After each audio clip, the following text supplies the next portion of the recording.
কাঁচামরিচ, পেঁয়াজ, 12 রকমের মশলা, সাদা লবণ, বিদেশি মশলা।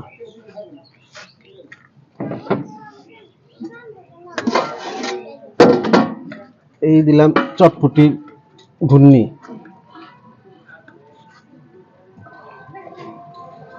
ব্যবসার প্রয়োজন 96 সাল থেকে এখানে দোকান করি।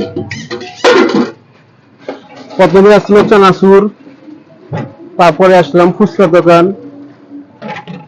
মোটামুটি এলাকার লোকজনের সাথে ভালোই সম্পর্ক। কোনো কাস্টমার আসলে গেলা তার সাথে খারাপ ব্যবহার করি না। কাস্টমার এলাকার লোকজন আমার সবাই ভালোবাসে। বাকি যায় আবার দিয়ে দেয়, বাকি যাবে এলাকার লোক সবাই পরিচিত। ভোর 3টার সময় ওঠা লাগে। ভোর 3টার সময় ওঠার পরে কালাই সেদ্ধ করার লাগে, আলু ডিম সেদ্ধ করার পরে ফুচকা বানাই, 9টা-10টা বেজে যায়, তারপরে দোকান নিয়ে বাড়াই। সাহায্য আমার বাড়িয়ালি করে, ছেলে মাঝে মাঝে ছেলেও করে।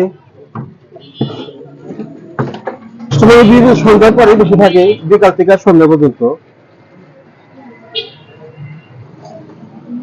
সামাল দেওয়া যায় না, 2-3 জন লাগে। হ্যাঁ দাদু, এখন চটপটি দিলাম, ফুচকা, বেলপুরি ডেলিভারি হবে। বেলপুরি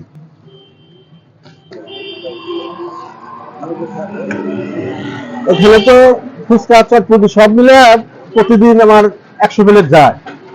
চটপটি দিয়ে, ফুচকা দিয়ে, বেলপুরি দিয়ে। ছোট ছোট নাই তো, টাউট করে নাই, বাকি খায় আবার টাকা দেয়। এলাকার লোক সবাই ভালো, এলাকার লোক টাউট নাই। এলাকার বাইরে তো অপরিচিত, পিছন থেকে খায় দেওয়া চলে যায়, ও থাকে না। ভিড়ের সময় পিছনে বসে খায়, ওখান থেকে খায় দেয়, ওখান থেকে চলে যায়। টাকা ফেরত দিল না দিল খেয়াল থাকে না, চলে যায়। এলাকার লোক তো পরের দিন আর খন যায় না। এলাকায় পোলাবান আছে, বাড়ির আশপাশের পোলাবান থাকে, ওদের দিয়ে দিই। ওরা চটপটি চটপটি যা বেঁচে যায় ওগুলো দিয়ে দিই। ওরা বাড়িতে নিয়ে মজা করে খায়। খন যায় না, টক না, নষ্ট হয়ে যায় গরমের দিনে। 15 টাকা চপ না, 15 টাকা বিল করে দিছি। চপ মাখানো 20 টাকা।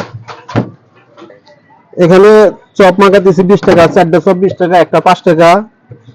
চপের ভিতরে যাবে আমার আদা, পেঁয়াজ, মরিচ, মশলা, বিট লবণ, এগুলোই। শসার দাম বেশি, 1 কেজি শসার দাম 100 টাকা, পেঁয়াজের দাম 85 টাকা।